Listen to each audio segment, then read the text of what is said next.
Pagbasa mula sa aklat ni Propeta Ezekiel. Ipinapasabi ni Yahweh, ilalapat ko sa iyo ang parusang angkop sa pagsira mo sa tipan at pangako. Gayunman, hindi ko na rin kalilimutan ang ginawa kong tipan sa iyo nang ikaw ay bata pa. Ngayon ay gagawa ako ng kasunduan para sa atin. Hindi ito masisira kailanman. Kung magkagayon, maaalala mo noong ikaw ay bata pa at mapapahiya ka sa sarili mo kapag nakasama mo na ang mga kapatid mong nakababata at nakatatanda sa iyo. Sila'y isasama ko sa iyo, bagaman hindi talaga kabilang sa tipan ko sa iyo. Gagawin ko nga ang aking pakikipagtipan sa iyo. Sa gayoy, makikilala mong ako si Yahweh. Sa sandaling ipatawad ko ang lahat mong kasalanan, matitikom ang bibig mo dahil sa laki ng kahihiyan.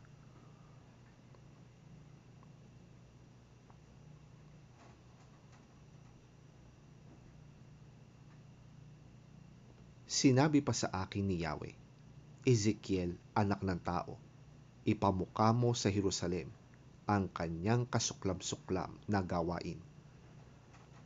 Sabihin mong ipinapasabi ni Yahweh na kanyang Diyos, ikaw ay mula sa Kanaan, Amoreo ang iyong ama at Heteya ang iyong ina. Nang ikaw ay isilang, hindi ka pinutulan ng pusod, ni pinaliguan, ni kinuskos ng asin, ni binalot ng lampin. Walang nag-ukol ng panahon upang gawin sa iyo ang isa man sa mga bagay na dapat gawin. Wala man lamang naawa sa iyo.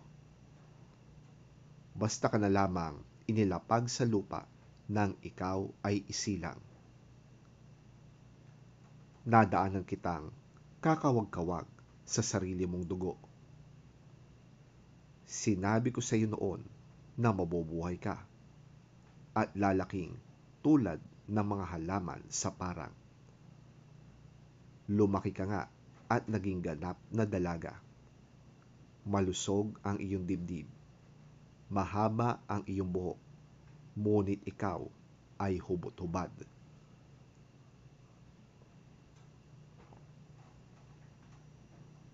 Nang madaanan kitang muli, nakita kong ikaw ay handa ng umibig.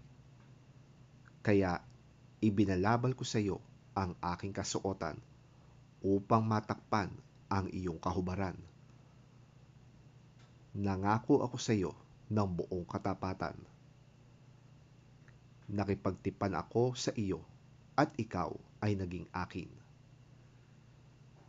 Pinaliguan kita, nilinis ko ang dugo mo sa katawan at pinahiran kita ng langis.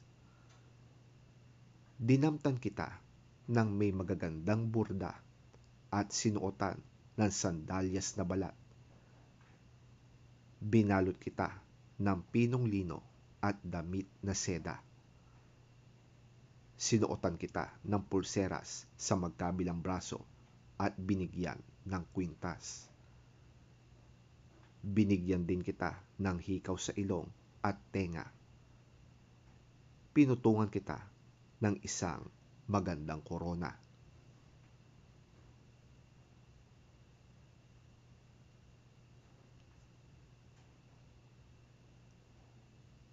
Nagayakan ka ng alahas na pilak at ginto.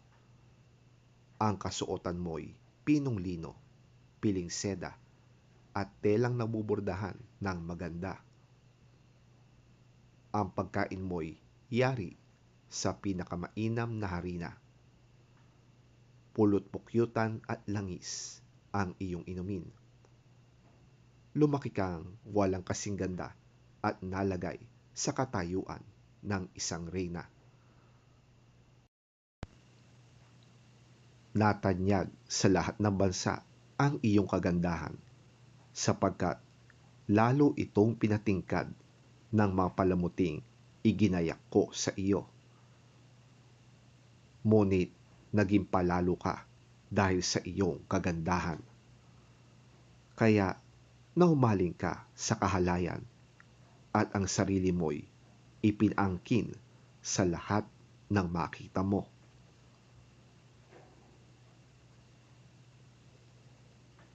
Gayunman, hindi ko na rin kalilimutan ang ginawa kong tipan sa iyo nang ikaw ay bata pa. Ngayon ay gagawa ako ng kasunduan para sa atin. Hindi ito masisira kailanman.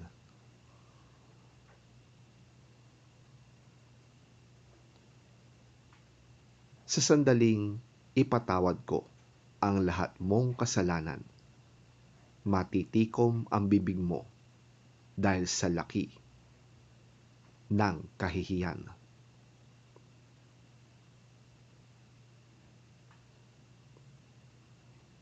Ang salita ng Diyos. Salamat sa Diyos.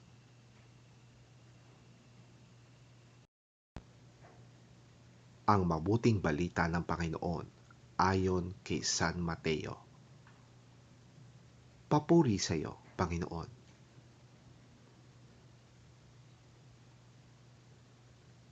Sinundan siya ng napakaraming tao at dooy pinagaling niya ang mga may sakit.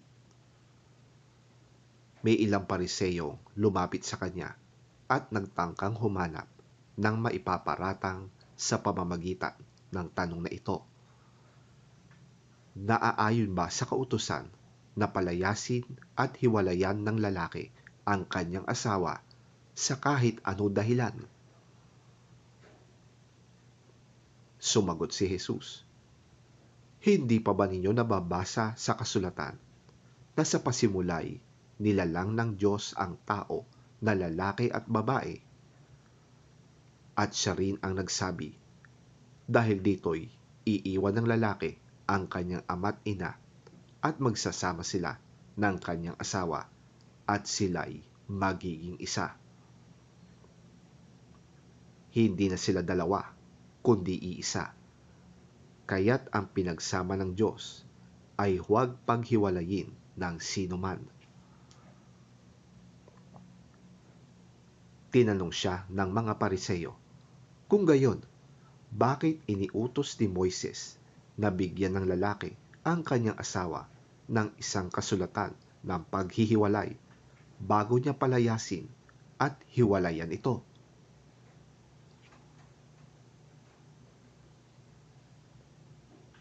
Sumagot si Jesus, ipinahintulot ni Moises na palayasin at hiwalayan ninyo ang inyong asawa dahil sa katigasan ng inyong ulo. Subalit, hindi ganoon sa pasimula. Ito ang sinasabi ko sa inyo. Sino mang lalaking magpalayas at humiwalay sa kanyang asawa, maliban kung ang asawa niya'y nangangalo niya at mag-asawa ng iba, ay nagkakasala ng pangangalo niya. Sinabi naman ng mga alagad, kung ganyan po ang kalagayan ng lalaki sa kanyang asawa, mabuti pang huwag na siyang mag-asawa. Sumagot si Jesus, hindi lahat ay kayang tumanggap ng aral na ito, kundi sila lamang na pinagkalooban ng Diyos. Sapagkat may iba't ibang dahilan kung bakit may mga lalaking hindi makapag-asawa. Ang ilan ay dahil sa kanilang katutubong kalagayan. Ang iba namay naging ganoon dahil sa kagagawan ng ibang tao. Mayroon namang hindi nag-aasawa alang-alang sa kaharian ng langit. Dapat itong gawin ng taong nakakaunawa sa katuroang ito.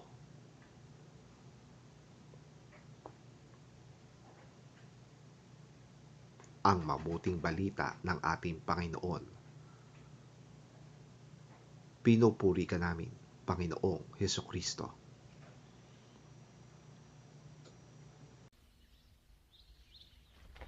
Some Pharisees came to him to test him.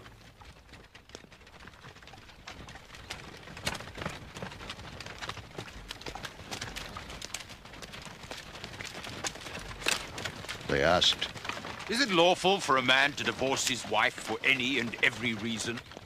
Haven't you read He replied, that at the beginning the Creator made them male and female, and said, "For this reason a man will leave his father and mother and be united to his wife, and the two will become one flesh. So they are no longer two, but one. Therefore what God has joined together, let man not separate." Why then they asked, did Moses command that a man give his wife a certificate of divorce and send her away? Jesus replied, Moses permitted you to divorce your wives because your hearts were hard, but it was not this way from the beginning. I tell you that anyone who divorces his wife except for marital unfaithfulness and marries another woman commits adultery. The disciples said to him, If this is the situation between a husband and wife, it's better not to marry.